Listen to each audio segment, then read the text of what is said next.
Hi, hello, good morning sa inyong lahat dyan mga kamanok. Good morning Sis AB, good morning Boss D, good morning.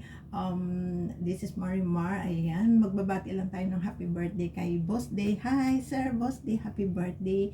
Wish you in a good health always and God bless. At saka kahit pa paano nakilala ka namin dahil kay Sis Abby. Kaya Sis Abby, thank you so much. Nang dahil sa iyo nakilala namin si Boss Day, di ba? Nagbibigay sa atin ng blessing lagi araw-araw. At saka sana Boss Day, huwag ka magsawa magbigay sa amin ng blessing na syempre alam mo na may red, may blue, may yellow, o di ba may pink, o especially kay Sis Abby. O sana lagi kang nakasupport sa amin at syempre masaya kami dahil nandyan ka, nagbibigay ng saya sa amin, di ba? Maraming blessing, kahit mga bukya sa pahula, pero enjoy pa rin kahit papaano. Kaya wish you in a good health always. At saka dahil Chinese New Year dito, bati na rin kita ng Happy Chinese New Year.